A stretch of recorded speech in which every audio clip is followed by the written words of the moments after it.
Hi hello everyone, welcome back to కావే thoughts and creative vlogs. ఇవాళ మన ఛానల్లో ఒక రెసిపీ అయితే చూపించబోతున్నాను. అదేంటంటే పాలకూర పప్పు. ఫ్రెండ్స్, మీరు ఎప్పుడైనా పాలకూర పప్పు తిన్నారా? అయితే తినలేకుంటే ముందుగా అయితే చేసేసుకోండి. ఈరోజు చాలా అంటే చాలా బాగుంటుంది టేస్ట్. సో మీకు పాలకూర పప్పు ఎలా చేసుకోవాలో ఈరోజు అయితే నేను చూపించబోతున్నాను మన ఛానల్లో. సో ఇంకెందుకు ఆలస్యం, వీడియోలోకి వెళ్ళిపోదాం.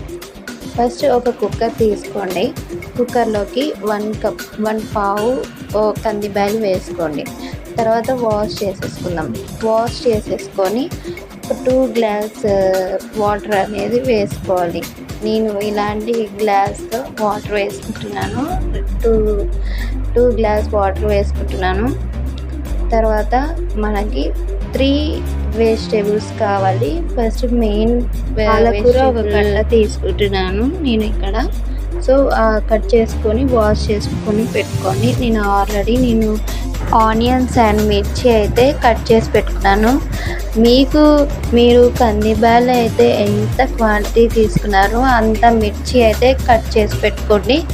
ఇక్కడ టమోటాస్ అయితే అవసరం లేదు మనకి, ఎందుకంటే పాలకూరకి మేము టమోటాస్ అయితే వేసుకోము. మరి మీరు ఎలా చేస్తారో నాకు తెలియదు. మీరు ఎలా చేస్తారో కామెంట్లో అయితే చెప్పండి.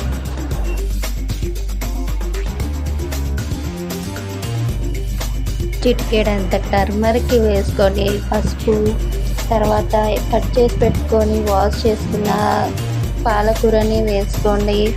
తర్వాత ఇక్కడ నేను టామరిండ్, అదే చింతపండు వేసుకునేది నేను చూపించలేదు, వేసుకోండి. నెక్స్ట్ ఇక్కడ మనం ఇప్పుడు కుక్కర్ పెట్టేసుకొని పప్పు అయితే రెడీ అయిపోయింది. సో ఇప్పుడు మనం రాళ్ళుప్పు వేసుకొని బాగా ఎనుపుకోవాలి పప్పు గుత్తితో.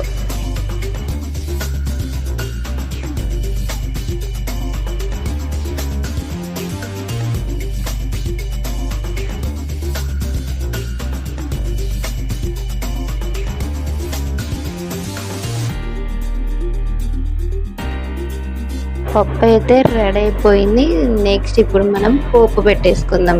ఫస్ట్ గ్యాస్ స్టవ్ వెలిగించుకొని ఇలాంటిది గిన్నె సపరేట్గా దొరుకుతుంది మనకి మార్కెట్లో. ఫస్ట్ ఆయిల్ వేసేసుకొని, తర్వాత గింజలు అది ఏంటివంటే జీలకర్ర, ఆవాలు, ఇంకా నెక్స్ట్ ఎల్లిపాయలు, కరివేపాకు ఇవన్నీ వేసేసుకొని బాగా మగ్గించండి. నూనెలో బాగా మగ్గించుకొని ఇప్పుడు కుక్కర్లో పప్పులోకి వేసేసుకొని ఒక బౌల్లోకి ట్రాన్స్ఫర్ చేసుకుందాం మొత్తం పప్పు. ఇంకా అంతే అండి, ఎంతో సింపుల్గా టేస్ట్గా పాలకూర పప్పు రెడీ అయిపోయింది.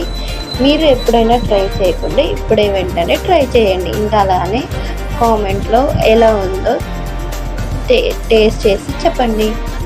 ఇంకా నా ఛానల్ని ఎవరైతే సబ్స్క్రైబ్ చేయలేదో గైస్, ప్లీజ్ వెంటనే సబ్స్క్రైబ్ చేసుకోండి.